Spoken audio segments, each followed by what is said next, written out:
Kelero shande posibra yanda leira kataraba bosha.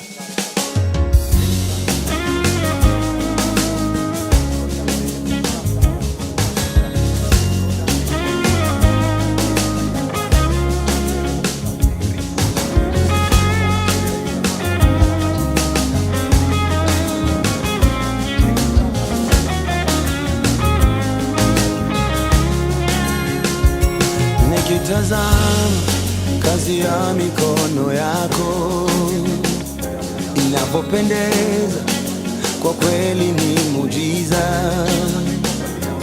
Jua na mwezi vinapopishana, ndege angani wakusifu, kwa kweli wewe wastahili.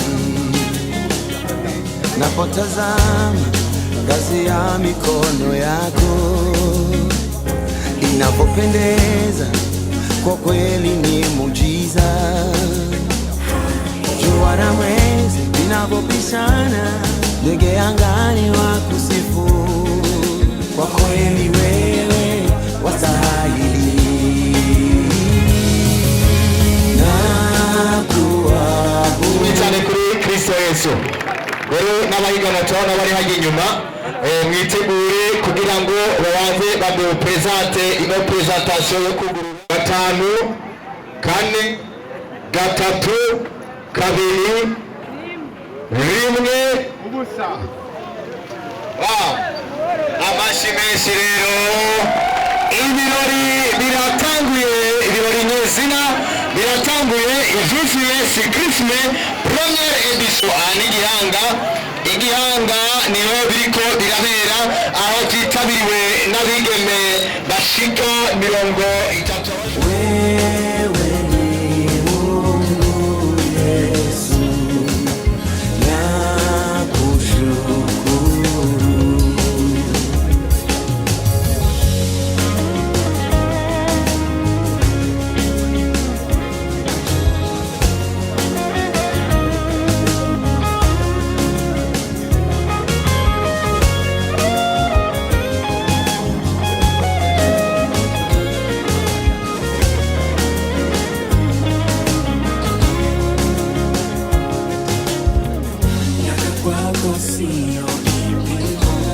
Hata Sara mamwezesha kuzaa wakati ni bibi kizee. Kwa sauti yako bahari imepisha, wana wa Israeli wakapita. Sema neno, watoto wako tutatulia. Jehova, haleluya. Oh Jesus.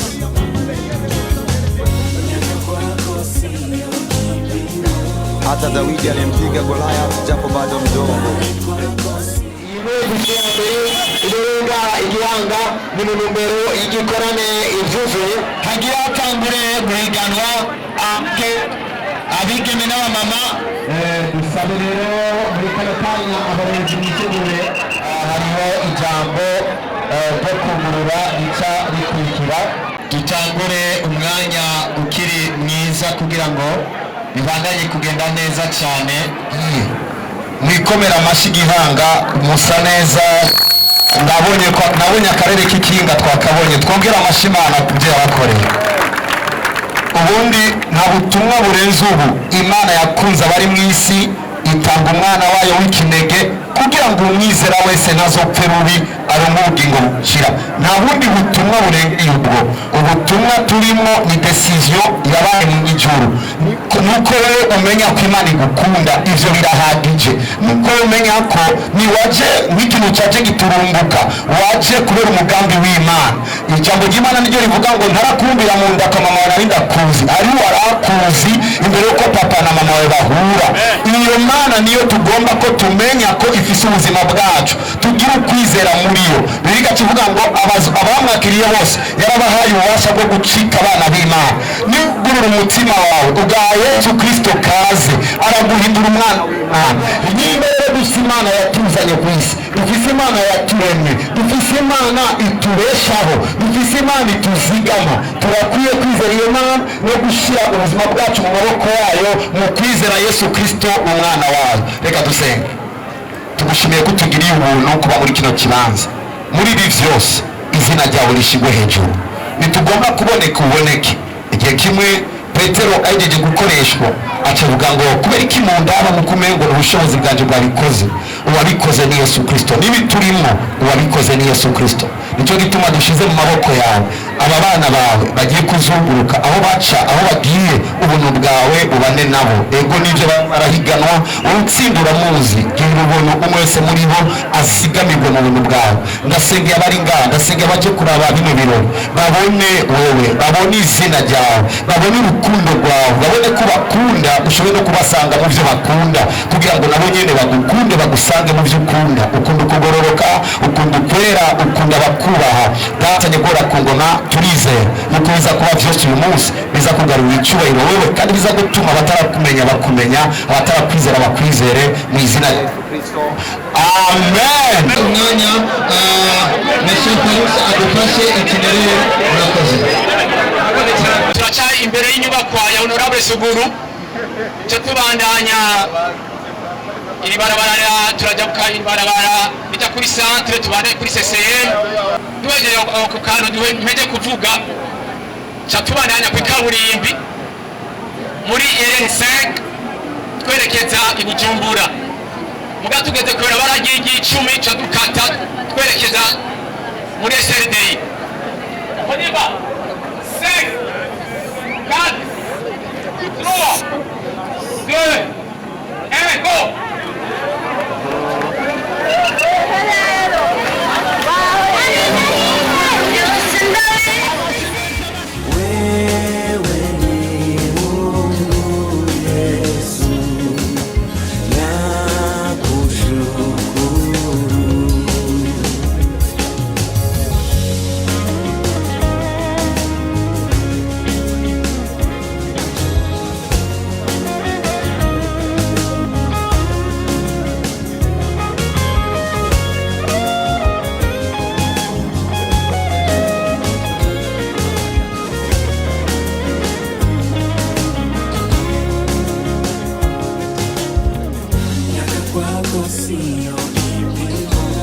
Hata Sara mamwezesha kuzaa wakati ni bibi kizee.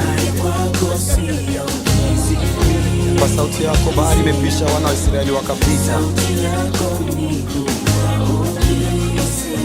Sema neno, watoto wako tutatulia. Jehova, haleluya. Oh Jesus.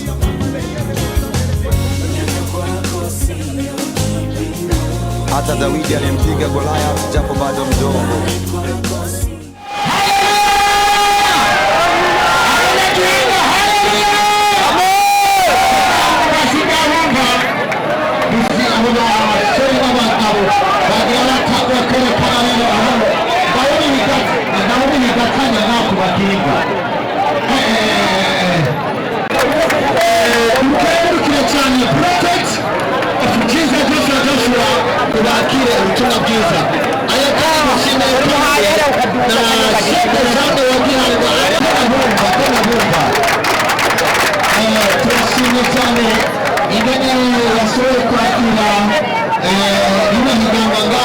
Only your mercy, only your mercy, only your mercy, only your mercy,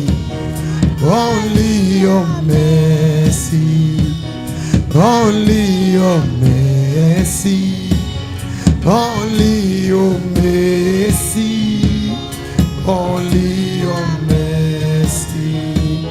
Baba Zizawe, Baba Zizawe, Baba Zizawe, Baba Zizawe, Baba Zizawe, Baba Zizawe, Baba Zizawe, Baba Zizawe, Baba Zizawe, Baba Zizawe. Turatangura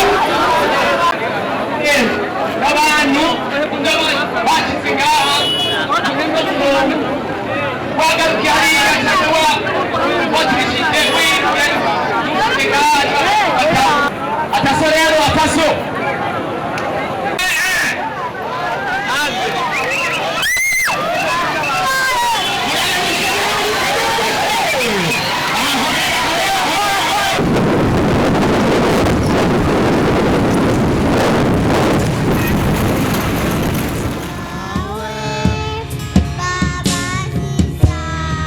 Huruma, huruma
za Kristo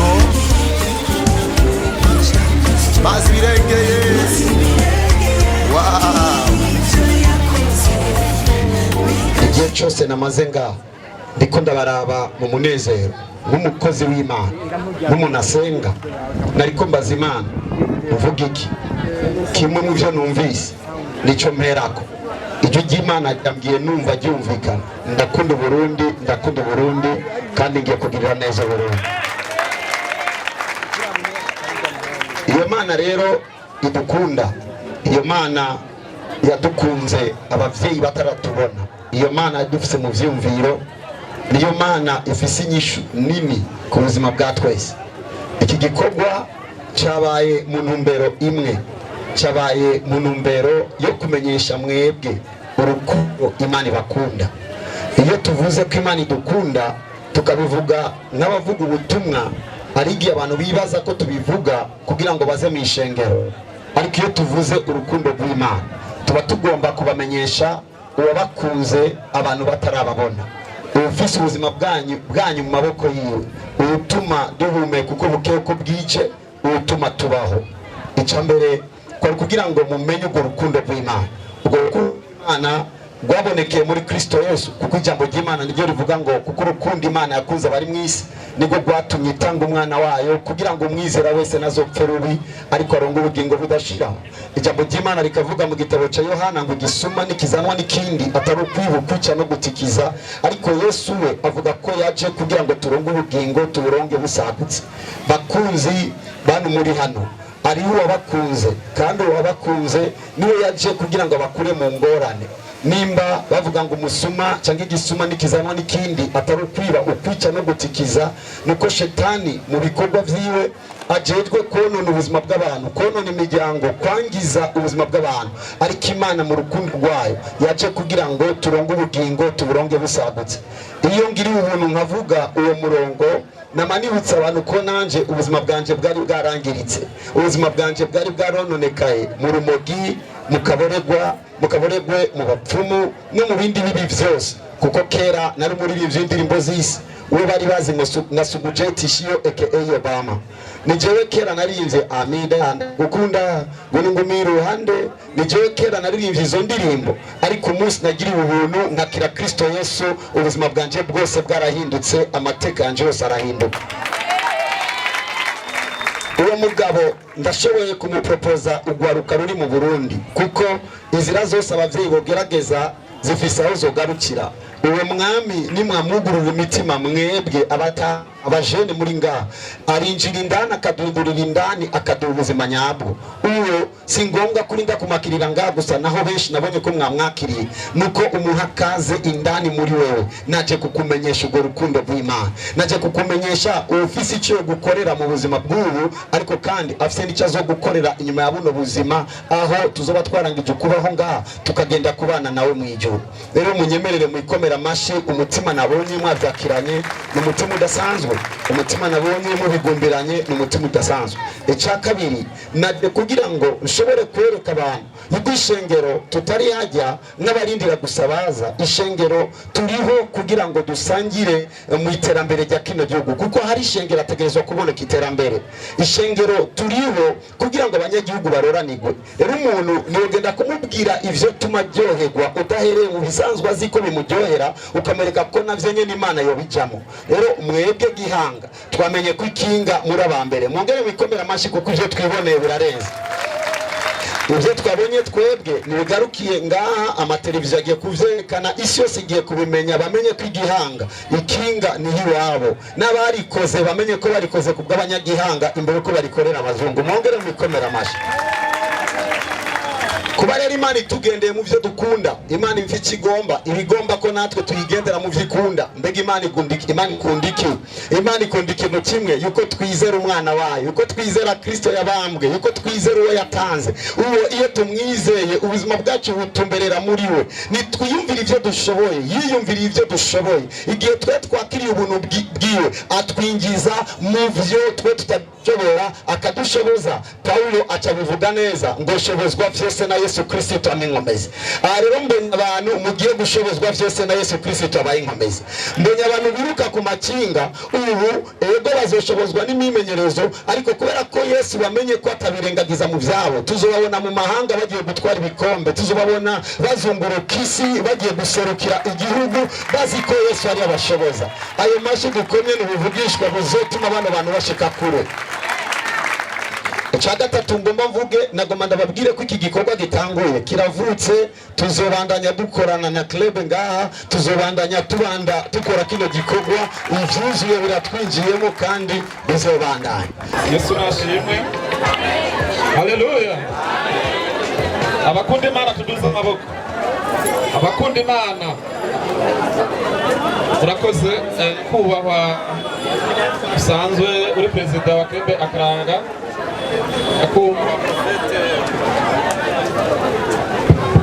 nyakubahwa Profete Joshua wateguye bino birori, nyakubahwa komiseri, banyakubahwa maje gushigikira bino birori, maje muva muserukira ubugambwe uri ku butegetsi muri komine nziza ya Mpanda, banyakubahwa mwese muri hano, banyakubahwa mwese muri hano. Yesu nashimwe. Amen. Ubwa mbere na mbere tumanza gushimira Imana, muniza amashi gushimira Imana. Imana ntibayisondeka, tuyikomera amashi menshi cyane. Urakoze. Amashi ya kabiri nayo gushimira nyakubahwa Profete Joshua, tumukomera amashi. Amashi ya gatatu dushimira perezida wa Club Akaranga. Amashi akurikira tuyishimire twese. Urakoze. Nyakubahwa Profete Joshua, turagushimiye kandi turakengurutse. Muserukira zone Gihanga, turishimiye cyane birori mwateguye, aho maje kutwereka impano z'ugwaruka cyangwa ababishoboye zone yacu ya Gihanga. Iyi zone ni zone twitiriye zone y'ikinga, aho umwana avutse arota kunyonga ikinga kandi bikadufasha mu bikorwa bya misi yose, aho umwimbo twimbura aya makinga dufasha kudeplasa umwimbo. Tongere dushimira amashi nyakubahwa Profete. Banyakubahwa turongeye gushima, ntitwari tumenyereye aho abavuga ubutumwa, amadini cyane amashengero, aho ashobora gutegura ibirori nk'ibi akerekana impano z'ugwaruka ruzotuma dushika ku mbonoka zoza. Umwuga w'ikinga muri zone Gihanga cyangwa Gihanga ni umwuga tuvuga w'akamaro, ni umwuga umaze gutamurira ugwaruka rutari ruke, aho turonka abantu baserukira igihugu. Mu ntiza amashimwe dushime. Nyakubahwa, Igihanga ntibigisha ikinga, ahubwo ikinga tugigisha abandi. Mwavuze ati tuzongera kuza gutegura bino birori, turaguhaye ikaze. Gihanga yo kwinonora hamwe imitsi ku bintu bijyanye n'amakinga, ko turasa amabarabara meza kandi ahantu haryoshe kugenda. Ibyo tubishimira indongozi za komine Mpanda n'imvukira zidufasha gukora aya mabarabara. Turabaye kaze na karibu. Ubundi munsi muzibimvira gutegura bino birori, tuzobafasha kandi tuzobashigikira mu ntwaro. Murakoze cyane. Nk'uko bisanzwe tugira dutanga agashimwe ku bagerageje gutsinda cyangwa bagerageje kuba ba mbere, batanu ba mbere. Amashyi menshi ku bakobwa bashoboye gukora ku mpano, bisa nk'uko Imana yari yazihaye imisore n'abagabo, ariko birashika n'abakobwa babijamo. Amashyi menshi twakira Harerimana Pasikazi arashobora gutera intambwe yegera ngaho imbere. Amashyi menshi kuri we. N'umuyizikazi. Turahamagara undi mwigeme yafashe ikibanza cya kane, yitwa Ngendakuriyo Claria. Amashyi menshi yegera Pastor Colonel Mahigwe.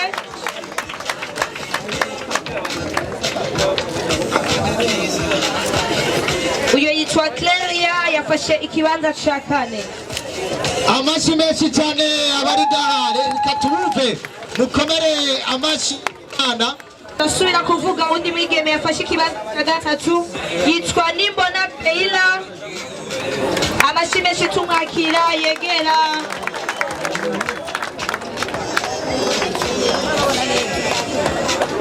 Aza kuhebwa agashimwe na comptable Laura. Amashyi menshi kuri we.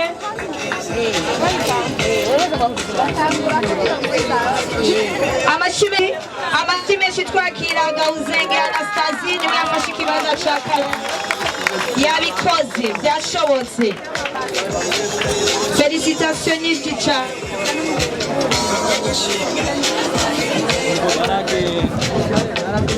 Amashyi menshi munezere. Ko mutaryoherwa ndashaka ko nawe uryohewe. Ndavuga uwa mbere aza guhabwa agashimwe na papa wanje sindiko mumuzi ndamuvuga wizina ni Prophet of Jesus Joshua umukishwa w'amahanga umuvyeyi w'amahanga. Adelphine urahiriwe cyane. Ndamuvuga no yiwe yitwa Nifasha Adelphine.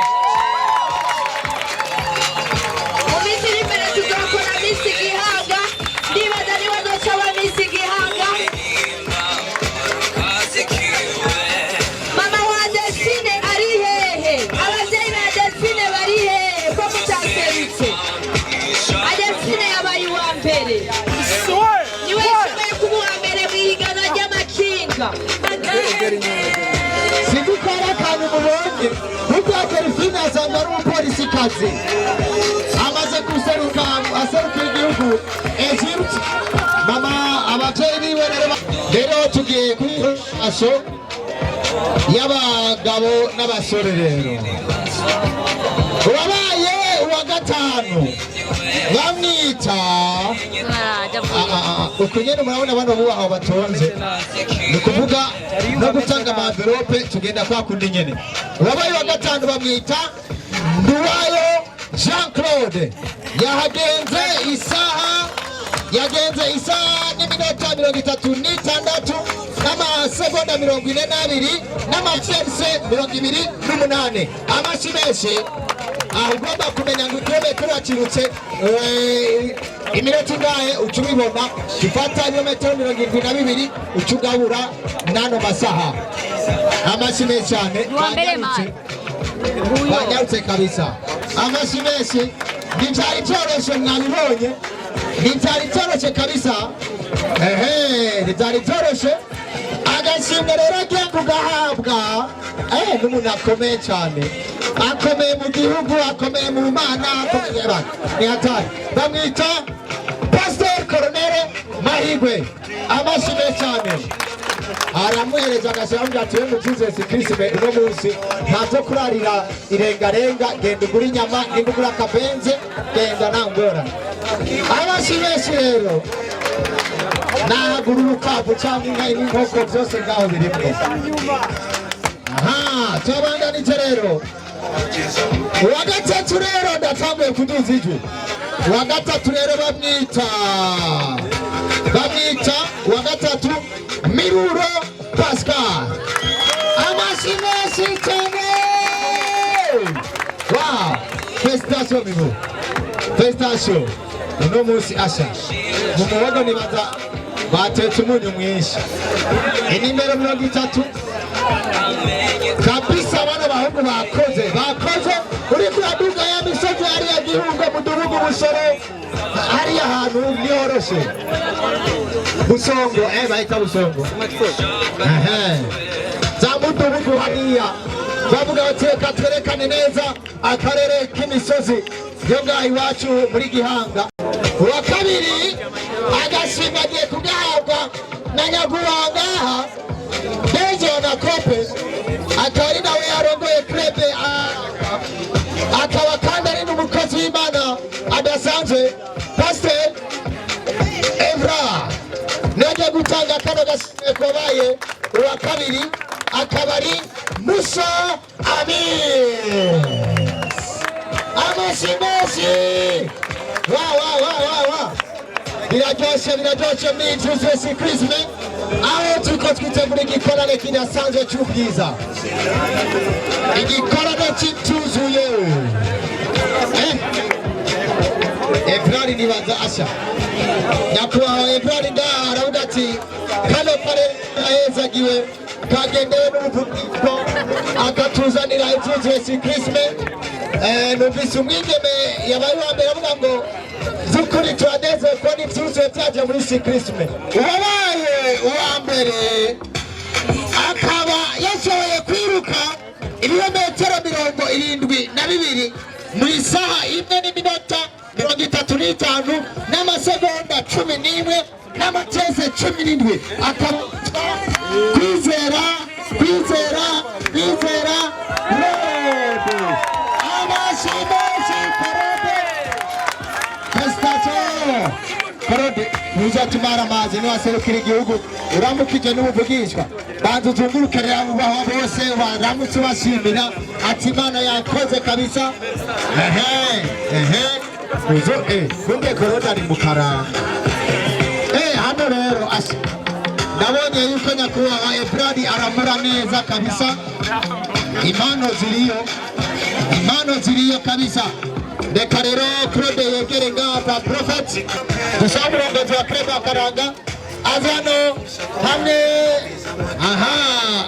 nawe yajyanitse ngo gute 500 million amashi menshi cyane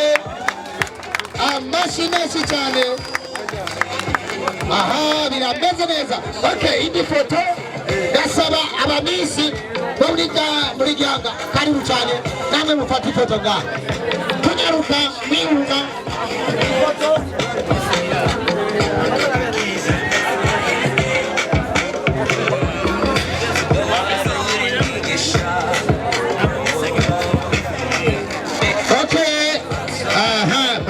Meze neza cyane bariko rafata ifoto. Okay, turasaba Adelphine nawe nyine azanyaruka ngaha. Adelphine bamuhamagare anyaruke. Okay, murabona ko meze neza cyane ngaha. Adelphine niwe yabaye wa mbere mu bigeme, hanyuma Claude niwe yabaye wa mbere mu bagabo. Hano anditse ngo Yesu niwe nani wawe.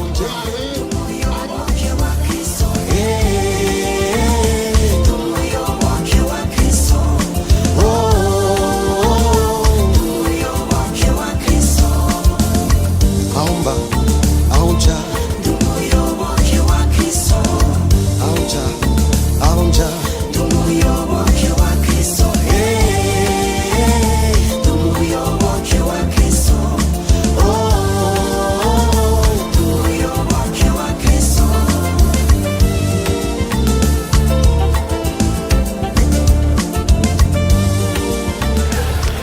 ivyuzuye sikrisme vyariko bibera ngaha Igihanga.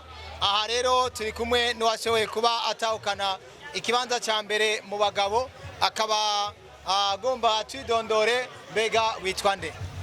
Nitwa Kwizera Claude. Kwizera Claude, uri muri club iyihe? Akaranga. Kwizera Claude, je wari ryambere uhiganywe cankwe wari usanzwe bimenyereye? Mbega rino higanwa ivyuzuye rikubwiye iki? Mbega ni kihe kintu wumva gitandukanye n'andi mahiganwa? Okay, Jesu yo ryambere nkinye ikurusi gize gatatu, maze kuwa mbere kabiri, hama cewe nanakinyowe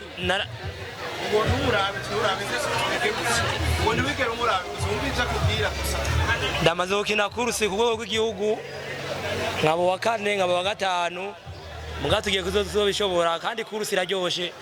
Ubyiteguriye cyane ko kuri entraînement bikwiye, wiyizeye urashaka kugenda neza, cyose ni entraînement nyene.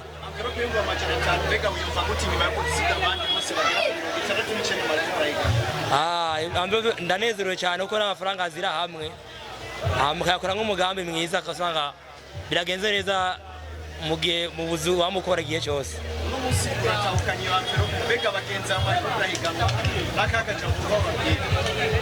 Ndabaha courage kabisa, kuko abahungu nakoresheje kandi b'abapeti batabizi banyisunze, turamarana igihe cy'ukwezi, babaye muri batanu ba mbere nabonye ni babiri.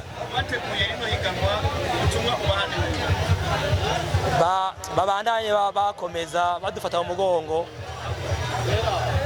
Imana nibahezagire ko ibintu nibahezagire kabisa. Nize ntambamye mwoba mwahuye nazo muri no higanwa nibihe bibona byo bitari byoroshe nibihovwa ko byabagoye muri no higanwa. Ino higanwa bari bagiteguriye cyane, hari nk'abakinyi babizi cyane gose ari bose kabisa bakire bakaranga. Ntariho gutuma umwana kabisa bakoresha umwanya kabisa. Nta ntambamye nimwe mwahuye nazo twahunye amakinga mwariko murakoresha n'amakinga tokwita Revero ordinaire izo bakunze kwita benshi matabara. Mbega yaborohereje amakinga yatworohereje mugabo igihe kwayo cy'imoto hariyo abantu b'abanyakibi bagenda badutega bafise amamoto ku ruhande aguhaye amazi shishaka gusunika kasanga uraguye. Ego nirihe jambo mva wobwira federation ya cyclisme mu Burundi hama nirihe jambo mva wobwira Prophet of Joshua atunganije no higanwa. Hama ikibazo cha Joshua n'ukuri twacyumvise nyuma y'amezi abiri kugira bibi turavuga ati uwo turamuzi nawe utamuzi nabi nasezerana birehe gushika kandi abandanya akomeza uko Imana imuhezagire cyane. Federation nibandanye itugira idutegura amahiganwa buri mwaka kugira bikunde dukomere ko yarashimye imyaka 2 atakurusi dukora ngaha muri Gihanga. Niriye jambo rya nyuma ubwira Yesu Kristo yagushoje kugira ngo ushobore kuba uwo wa mbere. Yesu Kristo je ko nabitanze no mu rishengero ndavuga ati uri Imana uzigama uri Imana je nitegure gutanga igira 10 bigene neza ndabivuga uko nyene ndabiraga Imana ku munsi wa Muhungu Dimashe ndavuga ati kanje gukina rena bihaye Imana kirabishoboza Imana niyo nkuru. Amen. Ivyo biguhindura igikorwa mazi birengeje yakoze bicika ivyo utangura gukora kuri uyu munsi kuba hano gukora ivyo bikugira igikorwa ca Kristo mazi birengeye